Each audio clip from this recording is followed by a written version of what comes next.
Alright, welcome back to the channel, everybody. I'm Lady Nyca, and with tonight's episode of The Real Housewives of Atlanta. This is season 12, episode 4, Love, Marriage, and Sour Peaches.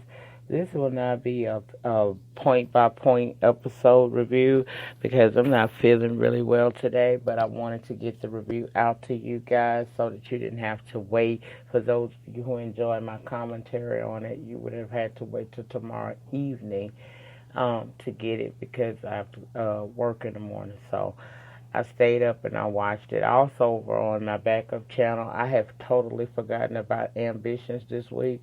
I was able to get that review up, so please, for those of you who enjoy that review, go over to my backup channel, Lady Nyca Live, and the review is over there. And also, while you're over there, thumbs up the video and subscribe. Hit your notification bell. Set it to all if you haven't while you're over there. Now, let's go back to World Pride, right? It's popping. We see Nene and Marlo and Cynthia. We saw Noel, Eve, all them there, of course. In fact, Cynthia was doing an interview when Nene rolled up, spoke to all of them, and they acted like they had some damn sense for a change, which is right. Wouldn't be the Housewives of Atlanta without some shade. Eva said Marlo is Nene's lapdog. Well, she acts like it at times, so we're not gonna harp on it. Now let's mosey on over to Atlanta because Porsha is seeing Dr. Sherry. Girl, look here, Dr. Sherry, make your coins, but we seen what Dr. Sherry bring to the table over at the Braxton's Family Values, but this time Dr. Sherry she hit at something this time. Porsha didn't get to know Dennis, right? She didn't make him earn nothing. She knew who he was, and she still stayed. So, you know, at this point in time, it's your turn to feel what he done been dishing out to other people firsthand. My heart wasn't cold to Porsha. I get it though, but I wouldn't want that feeling at all.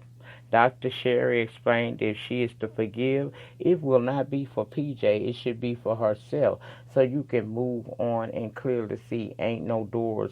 We clearly see ain't no doors locked because she said the doors was both locked. Baby, no, they ain't. They together again. So I didn't really care about that whole conversation. I just gave y'all the highlights of what I saw in tonight's episode because, child, no, not tonight. Kenya visited Kandi and they did mama talking. Brooklyn being mobile now. Kandi say her surrogate baby due in November, which was no lies, because I think that baby was delivered the other day, Lil Blaze or something like that. Then Kenya started talking about Mark, and she eased into it though, and then she came with the real that they struggling, and she don't know if they're what they gonna do at this point. Candace said it's marriage. It's all about compromise, honey, and you got to be willing to give a little and take a little. See another case of not getting to know a man, a disconnected couple who didn't take the time to get to really know one another. Now y'all learning and y'all finding that y'all not as compatible as you probably thought y'all was. Kenya and Mark are not Kandi and Todd at all, in my opinion. Yes, they've been married a little minute, but they didn't have a disconnect. Their disconnect came from Mama Joyce and them and the messy hoes. Kandi seemed to be on point with Todd, even through prenup gate, if you remember, right? So we see Eva and Cynthia meet up for dinner, lunch, whatever they eat. And it's a third chair, so Cynthia reveals Marlo will be joining them. And y'all need know Eva don't see it for Marlo and vice versa if you really being real. Eva say Marlo ain't giving her no bad juju. She ate over $150+ in food, girl, compared to Cynthia little coins. Yeah, she ate a lot. Now I know you pregnant, so I ain't gonna give you nothing on that. When Marlo showed up, Eva was packing up her stuff to move to a new destination or to leave because she ain't here for Marlo. She don't want none of that negative energy. She ain't dealing. Now Marlo was trying to convince her to stay, talking like they sisters and they should show love to one another and all of that. Eva was not feeling it at all. Damn you and this here hey diva stuff. And I don't blame her because Marlo, bitch, every time I try to be cool with you, you know, with your sidekick ass, you always trying her. Now, she said the girl is living a fraudulent life when she left. And I gagged. Because I'm wondering, Marlo, how you make your money? Enough said. Anyway, calling her bisexual, which ain't nobody's business, and says she too deep, in my opinion, in Eva's life. It ain't gotta, that ain't got nothing to do with you, Marlo. You should be focusing on guardianship. Ain't that what you got going on right now? Now, Eva did remind me in that instance because I would not let nobody bring that bad juju having ass around me. I don't blame her in that. She reminded me of myself in that moment there. I don't usually see it for evil, but I get her. When you see somebody that just constant like drama and they bring that negativity around you, it's best to get up because, baby, it affects you. It affects my mind, body, and spirit. And even now that I'm aging, child, it affects my health, so I stay away from the negativity. Now, she chatted about the kids and her nephew. See, bitch, that's what you should have been talking about in the first place, not Eva's business, see? Then she kept the ignorance going. Go ask Cynthia she talked to Nene. I was like, Cynthia, you know damn well I ain't talked to no damn Nene. Pride was it. Marlo wants them to have a sit down to resolve some stuff between them, and Cynthia not really feeling it since Nene doing these interviews and so forth and so on. Marlo said, well, Cynthia, you doing the same. Cynthia said, well, that ain't me now. Marlo said, well, that used to be you. Cynthia said, exactly, used to be, meaning I ain't taking the crap no more. Cynthia said if Nene want to talk to her, she can reach out, but she not about to reach out first. And I applaud you, Cynthia, because finally you getting a backbone. Child, told you you can only back a kitten up into a corner so long. Now, it's time to go back to Dish Nation. Porsha getting ready. She taking PJ with her. She's scrambling to get ready. She running late. The car on the way. The Uber wind up waiting because she wasn't ready. Finally, she get in the car and had to go back because, child, she done forgot the bottles. I said, welcome to Motherhood 101. Single motherhood, okay? Now, Marla and Nene meet up to eat, and she goes to talking about her nephews. Then she told her about her meal with Cynthia and how Eva was busting the move, getting up out of there, and acted so, uncordial to her. And Nene gonna say she didn't think it was that serious. Child, what? How in the hell you didn't think it was that serious? Remember the powwow of last season? That wasn't forgotten. Especially with no apology being issued either. Child, please. Then we must talk Cynthia. And Nene said Cynthia out here talking to these about her bad in these interviews, and for some reason she feels she's due an apology. Marlo kept it real and said y'all both doing it, and maybe it's time to settle things. Even if you don't reconcile as friends, they ain't got to trash one another. Just find some closure.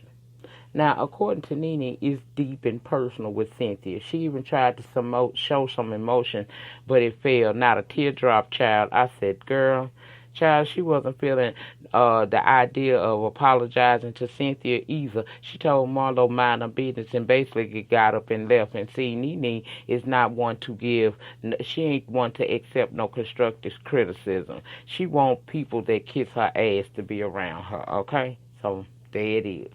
We go with Todd, Ace, Kandi, and the surgery to see Dr. Jackie to check on the baby.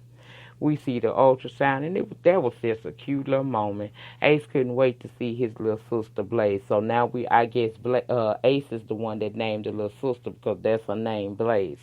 They go over the procedure, how she or Todd would be able to cut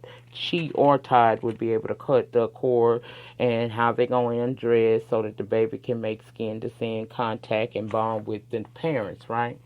Kandi made a point.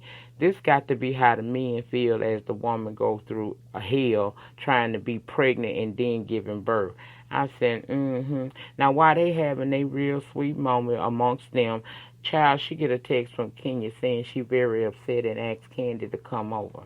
Now, she get Todd to take Ace home so that she can go and see by Kenya, who she said appeared to be very upset.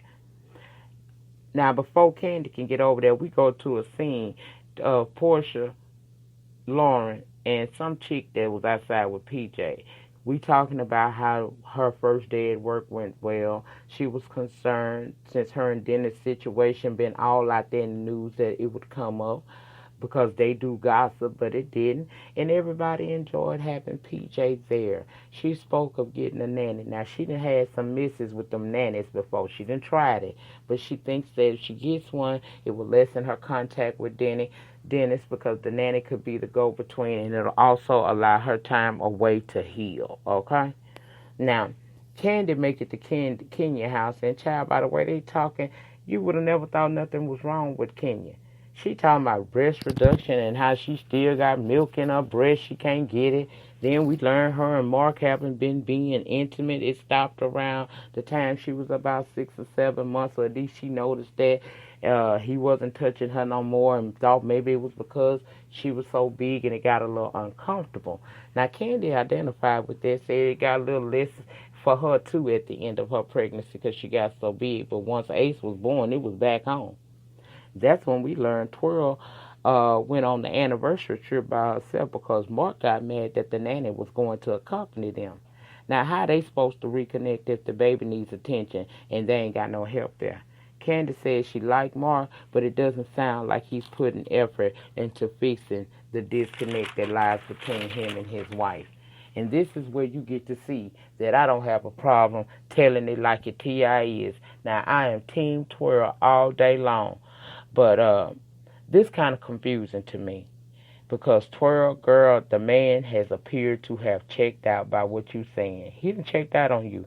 He connected with that baby, but he's lost interest in you, Kenya. And he has said some out of line things to you, according to you. And you admitted that you have said some out of line things to him to hit back at him. But then you said you ain't no fighter. And hell, if you ain't, girl, we saw them damn clips, and you know, probably will put you on Front Street. But I got what she's saying. She's saying she don't want to be swinging in her relationship, and I get it. But to be honest, as I listen to her tonight, the more she says, the more I understand that he may have been in love with his baby. He may have married you to have his baby, but somewhere along the way, y'all have fallen apart. Y'all have totally separated, and unfortunately, you may have to end up Twirl letting go and letting God and learn to co-parent with Mark, because that's my opinion, but I think this marriage is over. There will be no more y'all. He's checked out emotionally and only wants to be a dad to Brooklyn. And give it to him. Get that to him. Never interfere with his relationship with Brooklyn, but prepare to move on without this man. Because in every interview, even here on this show, I'm hearing that he's checked out. You can't even have a conversation with this man about how you feel, because all he wants to talk about is his child. And he will disrespect you. He will step on your feelings. So prepare to move on, because I think that's coming.